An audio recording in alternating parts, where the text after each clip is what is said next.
If you traveled back 500,000 years, the Earth would be unrecognizable. No cities, no roads, no civilizations, only raw nature, untouched, untamed, and towering life forms dominating every corner of every continent. Let's begin in North America, where the forests were home to the American mastodon, Mammut americanum. It looked like an elephant, but it wasn't. Stockier than mammoths, shorter legs, longer bodies, and a name that came from the nipple-shaped ridges on its molars. Hence, mastodon, from the Greek for breast tooth. Unlike woolly mammoths of the north, mastodons preferred wet, wooded environments in warmer regions. They likely weren't covered in thick fur. In fact, fossil evidence suggests they may have had sparse body hair, more like modern elephants. Only a single verified strand of hair has ever been found. A massive animal, yet perhaps prone to overheating if covered in the same insulating coat as mammoths. Their range spanned from Alaska to Mexico, but they avoided the coldest zones, staying south during glacial periods. Moving south into South America, we encounter a heavyweight of another kind, Mixotoxodon, almost 4 tons in mass, superficially rhinoceros-like, but evolutionarily unrelated. It was part of a strange lineage of hoofed mammals known as notungulates, native to South America after millions of years of isolation. But Mixotoxodon did something no other notungulate ever managed. It crossed into North America during the Great American Biotic Interchange. Fossils of this animal have been found as far north as Texas. It's a rare case of a South American lineage successfully invading the north. Across the ocean, Africa remained a continent of immense biodiversity. Among its ancient grazers was a now extinct antelope relative, Megalotragus. Imagine a giant wildebeest standing 1.4 meters tall at the shoulder, with massive spiraling horns. Its body resembled today's black wildebeest, but with more powerful horn structures, suggesting violent clashes between males over territory. The anatomy of Megalotragus reveals something else: enhanced vision. Its large eye sockets suggest it relied heavily on sight, likely for predator detection in open savannas. Sexual dimorphism in horn shape and size indicates highly territorial behavior, with males engaging in direct combat using their robust, ox-like horns. In Europe, another powerful grazer held dominion, the steppe bison, Bison priscus. Ranging from the Iberian Peninsula to Siberia and into North America, it was one of the most widespread mammals of the Pleistocene. 2 meters tall, covered in thick fur. Preserved remains found in Siberian permafrost and Alaskan ice offer remarkable insights into its biology. Cave art across Europe, over 800 depictions, immortalize these animals in Paleolithic paintings. And those paintings reveal more than art. They help distinguish between true steppe bison and early European bison, which likely descended from a hybridization between Bison priscus and the ancient aurochs. Through art and ancient DNA, we now know prehistoric humans were watching 2 species transition across time. From cold grasslands to warmer swamps, Asia hosted a different kind of predator. Not a mammal, but a massive reptile, Toyotoma femea, a 7-meter-long crocodilian. It lived in what is now Japan and Taiwan between 800,000 and 300,000 years ago. One fossil tells a brutal story, a male individual missing the front third of its lower jaw. The bone shows signs of healing, meaning it survived the injury, likely sustained in a territorial battle. Other fractures across the limbs and armor plates suggest repeated combat. Despite the wounds, it lived on, a testament to the durability of ancient crocodilians. The fossil record also tells us that this species wasn't just coastal. It likely originated in warmer southern climates and expanded northward, thanks to its large size and heat-retaining physiology. Even 500,000 years ago, some cold-blooded predators knew how to conquer cooler zones. Across continents and climates, Earth 500,000 years ago was alive with giants, mastodons in the American forests, rhino-like mammals crossing continents. savanna beasts with spiraling horns, steppe bison drawn on cave walls by early humans, and crocodiles with battle scars still healing. It was a world shaped not by humans, but by biology, geography, and time. And though we never walked among most of these creatures, their bones and their stories remain, buried in ice, in soil, and in stone. Part 2. The Strange Giants. When we think of prehistoric giants, dinosaurs usually come to mind. But 500,000 years ago, long after the last dinosaur vanished, Earth was still ruled by colossal and bizarre creatures. Not extinct reptiles, but mammals. Mammals that evolved into forms no less astonishing. One of the strangest giants of this time roamed Australia. Its name, Procoptodon, the short-faced kangaroo. Unlike its modern relatives, Procoptodon didn't hop. It walked upright, on two powerful legs. It stood over 2 meters tall, weighed nearly 240 kilograms, and moved on a single, massive toe on each foot. The rest of its toes had disappeared through evolution, leaving behind a structure reminiscent of a horse's hoof, but ending in a sharp claw. Its long forearms, tipped with curved claws, weren't used for combat. They were built to pull down high vegetation, like salt bushes, in Australia's arid inland. This animal wasn't just large, it was highly specialized, a towering browser equipped to reach where others couldn't. Its skull added another layer of intrigue. Eyes faced forward, unusual for a herbivore, giving it a primate-like appearance. Its jaws were deep and robust, its teeth designed for heavy grinding. Remarkably, its molars resembled those of Paranthropus boisei, an extinct human ancestor from Africa. Though separated by continents and millions of years, both species evolved similar dental traits, an example of convergent evolution driven by similar diets. From the Australian outback, we shift to the open grasslands of Europe, where a different kind of herbivore reigned. The steppe bison, Bison priscus, wasn't a stranger to vast distances. It roamed from Spain to Siberia, and even across the Bering Land Bridge into North America. But in Europe, it evolved through 3 distinct subspecies, reflecting environmental pressures and shifting ecosystems. The earliest, Bison priscus gigas, was enormous. Its horns could span nearly 2 meters from tip to tip. Over time, this giant form gave way to Bison priscus mediator, a smaller, more compact variety that appeared during the later Pleistocene. This trend towards smaller body size could be the result of climate change. As resources became scarce, smaller animals may have had a survival advantage. Alternatively, it could reflect competition or hybridization with a new species, the emerging European bison, Bison bonasus. Evidence from cave art and ancient DNA supports this transition. As the climate warmed after the last glacial maximum, depictions of true steppe bison decline, while images resembling European bison increase. Prehistoric humans were, in effect, documenting an evolutionary replacement on cave walls. But the most intimate insight into this species comes not from paintings, but from ice. In 1979, miners in Alaska unearthed a remarkable specimen of Bison priscus, preserved in permafrost. Nicknamed Blue Babe due to the bluish tint caused by phosphate reactions in the soil, this bison still had flesh on its bones, and that flesh became the subject of curiosity. In a controversial moment of science meets culinary adventure, researchers cooked a stew using a small piece of the preserved meat. A 36,000-year-old bite of history, offering a literal taste of the Ice Age. These giants weren't monsters. They were adapted survivors, each a product of specific ecological pressures. Procoptodon, with its upright gait and strange feet, was not simply a larger kangaroo. It was an evolutionary departure, shaped by aridity, sparse vegetation, and high browsing. The steppe bison, with its monumental horns and migratory range, was more than just a grazing beast. It was a witness to changing climates, shifting gene pools, and human observation.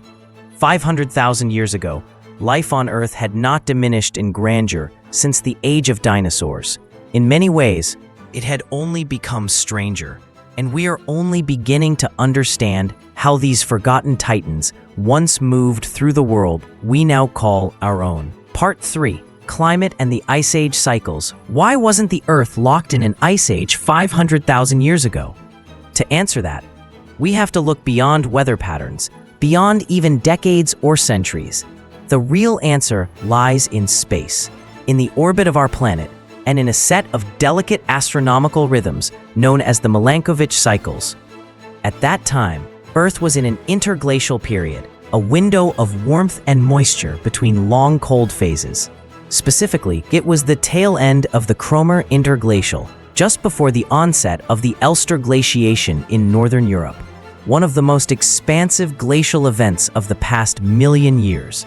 But in that moment, Earth was still relatively warm. Why? Because the planet's orbit wasn't favorable to building massive ice sheets. 3 astronomical cycles shape Earth's climate. Obliquity, the tilt of Earth's axis. The more tilted Earth is, the more extreme the seasons become. When the tilt decreases, closer to 22.1 degrees, summers become milder, making it harder for snow and ice to melt. Over time, this helps glaciers accumulate. Eccentricity, the shape of Earth's orbit around the Sun. The orbit shifts from nearly circular to more elliptical over a cycle of about 100,000 years.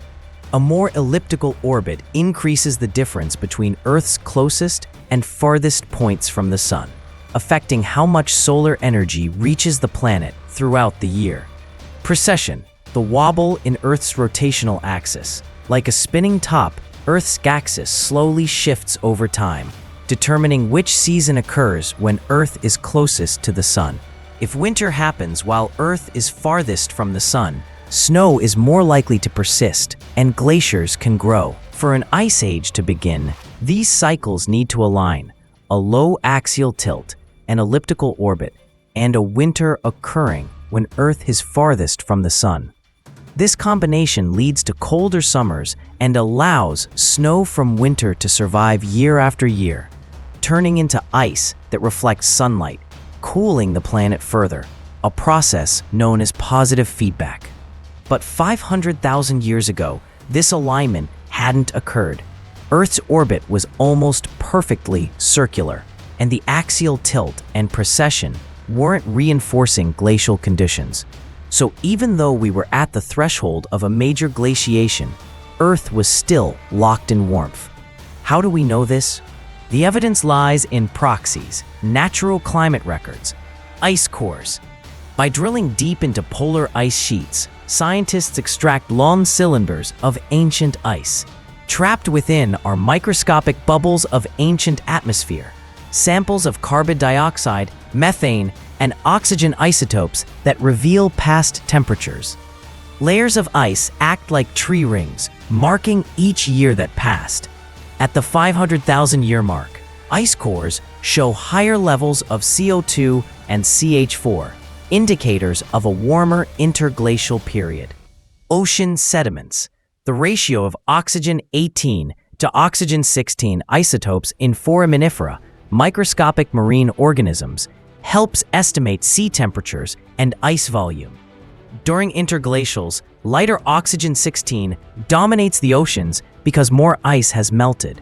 During glacials, that isotope is locked in glaciers, and the oceans show an enrichment in heavier oxygen-18, fossil plankton, and other biological indicators. Certain species thrive only in specific climates. Their presence or absence in deep-sea sediments acts as a biological thermometer, another window into ancient conditions. These proxies all point to the same conclusion. 500,000 years ago was warm, not cold. What's more, the data shows something crucial. Even slight changes, just a few percent, in the Earth's orbital parameters or greenhouse gas levels can tip the balance. And that's what makes ice age cycles so fragile. They don't start with a dramatic freeze. They begin with a subtle drop in summer melting, which snowballs, literally, into glacier growth, increasing reflectivity, decreasing absorption of solar heat and reinforcing the cold, but they can just as easily be delayed or prevented. Today, we may be seeing such a delay. Earth is in a configuration that under natural circumstances might allow for the next glacial period, but the carbon dioxide level in the atmosphere is now over 420 parts per million, higher than at any time in the past 500,000 years. That's enough to offset the delicate orbital triggers. It's a reminder that the planet's climate system is not only shaped by cosmic mechanics, but also by chemistry, biology, and increasingly by us. 500,000 years ago, Earth escaped a glaciation because of orbital geometry. Today, we may escape the next one because of human activity. But what will the long-term consequences be? That remains to be seen. Part 4, Archaic Humans, Homo erectus, heidelbergensis, and Mysterious Behaviors. 500,000 years ago, Homo sapiens did not yet exist, but our ancestors were already walking the earth, scattered across Africa, Europe, and Asia. They weren't primitive brutes. They were complex, intelligent, and remarkably adaptable. And though their names are unfamiliar to most, they were the prototypes of us. In Asia, Homo erectus, the upright human, was still alive. They had already survived for more than 1 million years, tall, strong, and physically robust, with thick skulls and relatively large brains. They were among the first true global hominins. In the Levant, archaeological evidence suggests that Homo erectus may have mastered fire.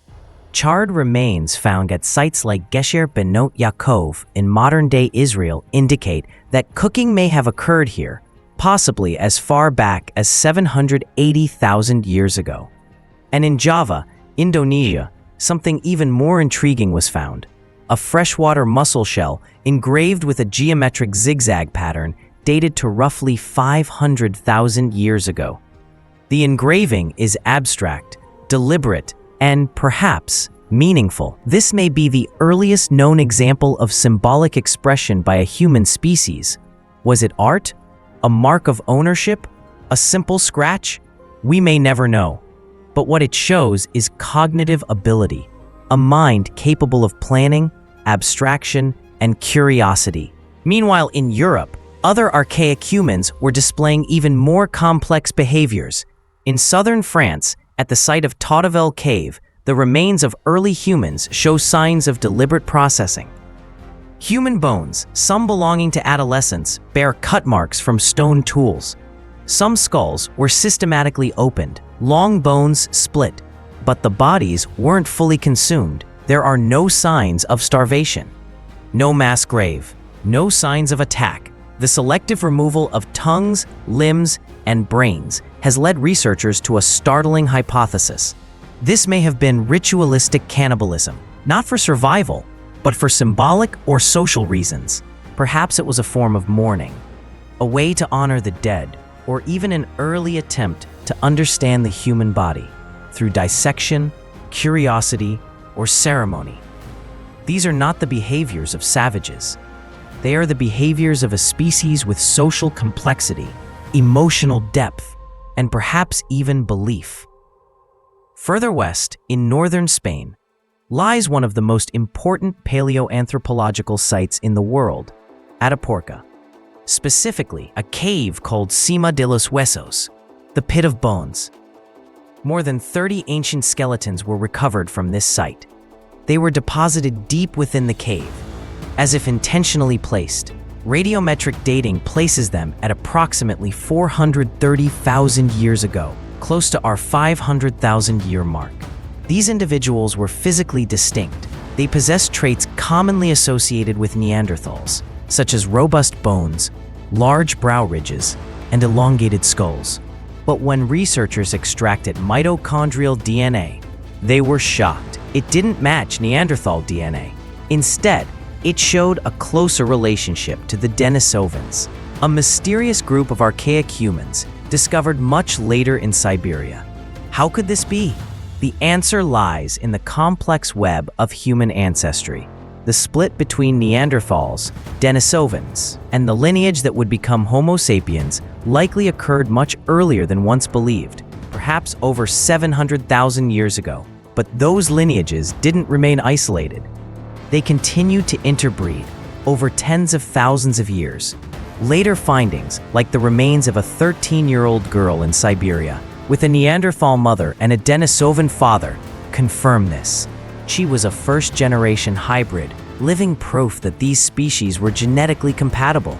It's entirely possible that this kind of interbreeding had been occurring for hundreds of thousands of years.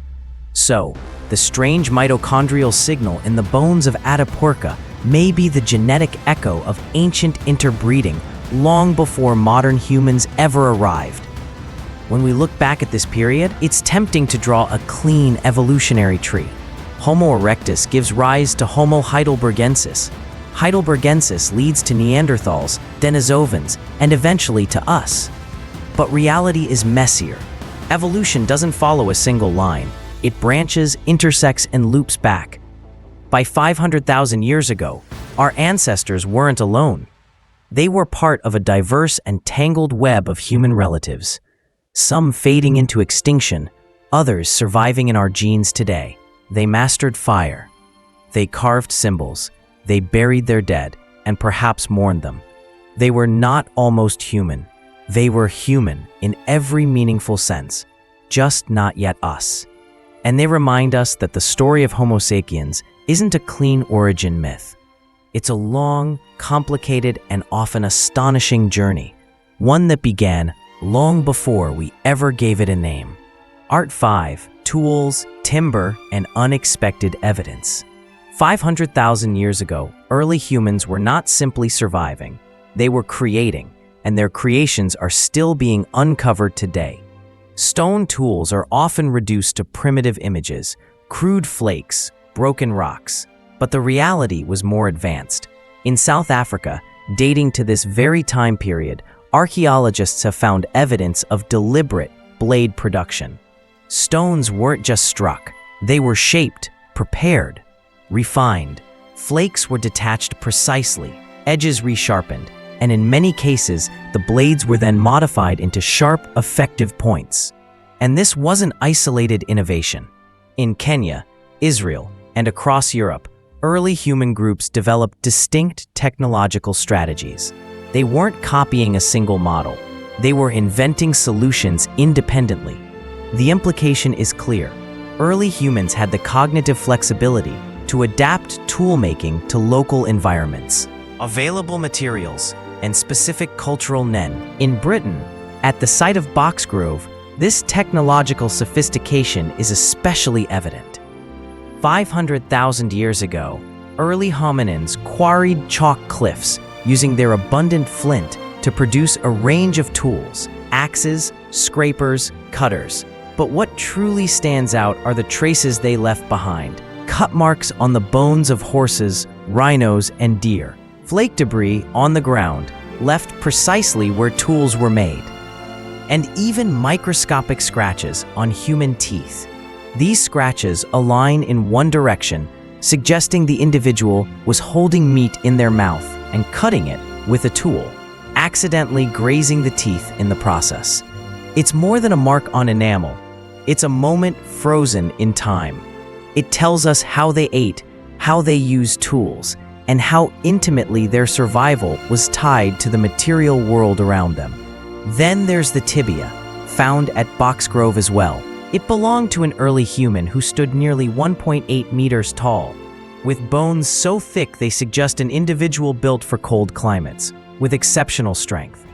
Not just tool makers, but tool users, hunters, and builders of bodies adapted for hardship.